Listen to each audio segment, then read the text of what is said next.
তালায় ভারী বৃষ্টির সঙ্গে ঝড়ো হওয়ার কারণে তলিয়ে গেছে মৎস্যঘের বসতবাড়ি।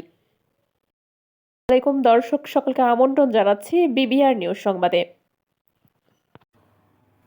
তালায় ভারী বৃষ্টির সঙ্গে ঝড়ো হওয়ার কারণে তলিয়ে গেছে মৎস্যঘের বসতবাড়ি। জহর হাসান সাগরের পাঠানো প্রতিবেদনে দেখুন বিস্তারিত। বঙ্গোপসাগরের সৃষ্ট নিম্নচাপের ফলে গত 3 দিনের টানা বৃষ্টিতে তালা উপজেলার নিম্ন অঞ্চল প্লাবিত হওয়া সহ ফসলি জমি, বেশ কিছু মাছের ঘের, বসতবাড়ি ও পুকুর পানিতে তলিয়ে গেছে। তালা উপজেলা 12টি ইউনিয়নের মৎস্যঘের, আমন ধানের আবাদ, কাঁচা সবজি, হলুদ ক্ষেত, ঝাল ক্ষেত, বেগুন ক্ষেত সহ বিভিন্ন অঞ্চলে বৃষ্টির পানিতে প্লাবিত হয়ে কৃষকদের কৃষি ফসল ও মৎস্যঘের ব্যাপক ক্ষতিসাধন হয়েছে। বহু মৎস্যঘের প্লাবিত হয়েছে, মানুষের স্বাভাবিক জীবনযাপন বিপর্যস্ত হয়ে পড়েছে। এভাবে বৃষ্টি চলতে থাকলে মৎস্যঘের, আমন ধান ও কৃষি পণ্যের মারাত্মক ক্ষতি হওয়ার সম্ভাবনা রয়েছে। সরেজমিনে গিয়ে দেখা যায়, জিয়ালানলতা গ্রামে বৃষ্টির পানিতে পানি নিষ্কাশন ব্যবস্থা না থাকায় বৃষ্টির পানিতে তলিয়ে গেছে আমন ধানের ক্ষেত। পানিতে ভেসে গেছে বেশ কিছু মাছের ঘের, পুকুর ও ফসলি জমি।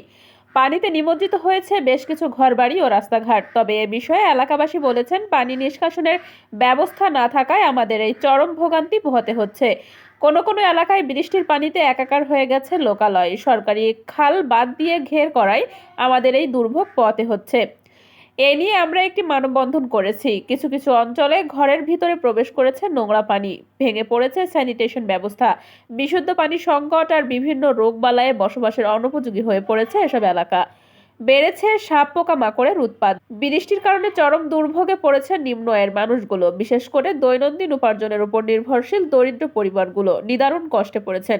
বৃষ্টির কারণে উপার্জন বন্ধ থাকায় স্ত্রী সন্তান নিয়ে দিশেহারা হয়ে পড়েছেন তারা। সেই সাথে গোখাদ্য নিয়ে চরম সংকটে পড়েছেন গবাদি পশুর লালন পালনকারীরা। পরে তালা উপজেলা নির্বাহী কর্মকর্তা ভারপ্রাপ্ত আব্দুল আলামিনের নেতৃত্বে উপজেলা প্রশাসনের সার্বিক সহযোগিতা তালা উপজেলা জিয়ালা নিকারিপাড়া হতে সালতা নদী অভিমুখ পর্যন্ত সরকারি খালের নেট পাটা অপসারণ করেন। সমস্যা হইতাছে, রান্না বান্নার কষ্ট, থাকার কষ্ট, চুলোয় পানি উঠতেছে, নামার কষ্ট, বাচ্চা কাচ্চা নামতে পারতেছে না, যদি বা নামতেছে চুলকানি, গা ফাঁসা, সর্দি কাশি, ডাক্তারের কাছে নিয়ে যাওয়ানিরও টাকা পয়সা নেই। কি দিয়ে আমরা চিকিৎসা করবো?